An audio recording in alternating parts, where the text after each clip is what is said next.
একটা গণবিজ্ঞপ্তি এর মধ্যে প্রকাশ হয়েছিল গত 10ই মার্চ।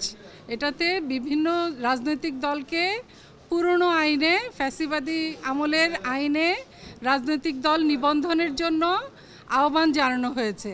সেই আইনে এই গণবিজ্ঞপ্তিটা কেন অবৈধ ঘোষণা হবে না এই মর্মে একটা রুল জারি হয়েছে আজকে, এবং রিট পিটিশন নাম্বার 5521। এটাতে একটা এই পিটিশনার অ্যাডভোকেট হাসনাত কাইয়ুম, যিনি রাষ্ট্র সংস্কার আন্দোলনের প্রধান সমন্বয়কারী, তার দলের সাপেক্ষে একটা স্থগিতাদেশ আমরা পেয়েছি। এই হচ্ছে আমাদের বর্তমান এই রিটের ফলাফল। আর এই রিটটা আমরা এই জন্য করেছি যে আমাদের সংবিধানের যে রাজনৈতিক দলের মূল সংজ্ঞা, সেই সংজ্ঞার স্পিরিটের সাথেও এই গণবিজ্ঞপ্তি বা এই পুরনো আইনটা যায় না। এমনকি নির্বাচন কমিশন সংস্কারের যে বিধানগুলো এসেছে, যে সুপারিশগুলো এসেছে, সেই সুপারিশের সাথেও এই বিজ্ঞপ্তি সামঞ্জস্যপূর্ণ নয়। আমরা এই দুইটা এই রুল চেয়ে এবং এই গণবিজ্ঞপ্তির স্থগিত চেয়ে আমরা রিট মামলাটি করেছি এবং রুল জারি হয়েছে। এইটা কাইম ভাই একটু মূল এনজিএস সিমেন্ট, আস্থা নিরাপদ নির্মাণে। আপত্তির জায়গা দুইটা। একটা হচ্ছে যে ধরেন এইবার যে বিজ্ঞপ্তিটা হলো, এই আইনটা আসলে পিআরওতে যুক্ত হয়েছিল আর্মি ব্যাক্ট একটা নির্বাচন কমিশন দিয়ে, এবং এইটাকে পরবর্তীতে যাদেরকে আমরা ফেসিস্ট বলি সেই সরকারের আমলে তাদের যে আইনটা ছিল সেটাকে আরও কঠোর করা হয়েছিল। এইবারের যে অভ্যুত্থান, এই অভ্যুত্থানের পরে এটা মনে করা হয়েছিল যে এটা একটা ইনক্লুসিভ বাংলাদেশের দিকে যাবে। তো এইবার আইনটা যখন বিজ্ঞপ্তিটা জারি হয়েছে তখন আপনারা জানেন যে কমপক্ষে আপনার 1/3 জেলা, মানে হচ্ছে 22টা জেলা, 100টা উপজেলায় এটার কমিটি থাকতে হবে। তো আমরা যেটা বলছি যে বাংলাদেশের আমাদের যারা হিল পিপল, আমাদের যারা অবাঙালি জনগোষ্ঠী যারা পাহাড়ে বসবাস করে, তাদের এরিয়াটা হচ্ছে কনফাইন্ড 3টা ডিস্ট্রিক্টের মধ্যে, এবং তারা 20টা উপজেলার মধ্যে বসবাস করে। আপনি যখন এদেরকে বলবেন যে আপনাকে আসলে 22টা উপজেলা আর জেলায় আর 100টা উপজেলায় কমিটি করতে হবে, তার মানে হচ্ছে আপনি এদেরকে বাংলাদেশে একদম এক্সক্লুড করে দিচ্ছেন, যে তাদেরকে কোনো রাজনৈতিক অধিকার এই বাংলাদেশেও দিচ্ছেন না।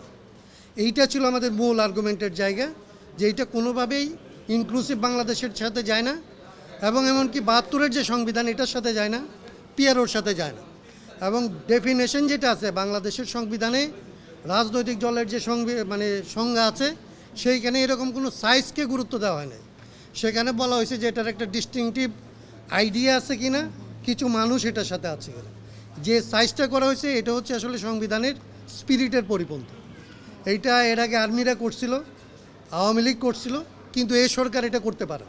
এবং এই নির্বাচন কমিশন এইবারের যে রিফর্ম কমিশন হলো, সেই কাজটাকে ফ্রাস্ট্রেট করার জন্য তড়িঘড়ি করে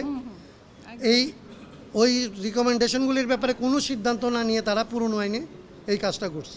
এটাকে আমরা মনে করি যে এই নির্বাচন কমিশনের এক ধরনের মেল প্র্যাকটিস কিংবা ব্যাড ইন্টেনশন আছে। এটাকে আমরা কোনোভাবেই অভ্যুত্থানের সাথে সঙ্গতিপূর্ণ নির্বাচন কমিশন মনে হচ্ছে না, এবং তাদের এই কাজটাকে আমরা আসলে বাংলাদেশের সংবিধান এবং যে সংবিধান আমরা চাই সেটার সাথে কোনোভাবেই যায় না।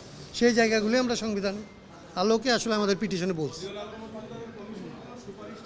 জি বদিউল আলম মজুমদারের কমিশনের সুপারিশ হচ্ছে 5% উপজেলা, 10% জেলা। তার মানে হচ্ছে আপনার প্রায় 7টা ডিস্ট্রিক্ট লাগে, আর অন্তত 25-30টার মতো ধরেন উপজেলা লাগে। তো আমরা সেটাকেও মনে করি যে আসলে প্রপার না। আমরা বদিউল আলম মজুমদারের যে কমিশন, সেই কমিশনে আমরা দলীয়ভাবে রাষ্ট্র সংস্কার আন্দোলনের পক্ষ থেকে আজকে যে কথাগুলি বলছি এগুলি বলেই বলছিলাম যে মিনিমাম একক হইতে হবে 2টা।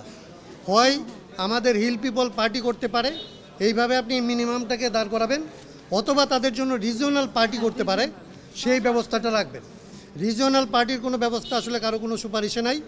আবার ধরেন তারা পার্টি করতে পারবে, তাদের পার্টিটা নেশন ওয়াইড, তারা ন্যাশনাল পলিটিক্সের মধ্যে আসবে, সেই সুযোগটা তাদেরকে দেওয়া হচ্ছে না। তাহলে তাদেরকে আপনি ন্যাশনাল পলিটিক্সে কোনো সুযোগ না দিয়ে আপনি ইনক্লুসিভ বাংলাদেশের গল্প বলতেছেন। এটা হচ্ছে স্পিরিটের পরিপন্থী। ধন্যবাদ আপনাদের। আমাদের পার্টি যারা পিটিশনার ছিল তাদের জন্য স্টেট দিছে। আমরা মনে করি বাকি যারা এরকম ফিল করে তারা যদি এখানে পার্টি হইতে আসে তাহলে তারাও স্বাভাবিকভাবে পাবে। কারণ আমাদেরকে বলছে যে আপনি যেহেতু পিআইএল করতে আসেন নাই, আপনি যেহেতু কেবলমাত্র আপনার পার্টির পিটিশনার নিয়ে আসছেন, সো আমরা আপনার সোফার ইট রিলেটস টু পিটিশনার করে দিচ্ছি। দিয়েছে, শুধু তার মানে এটা প্রিন্সিপালটা লেট ডাউন করছে যে স্টেপ পাইতে পারে যদি অন্যরা কেউ আসে।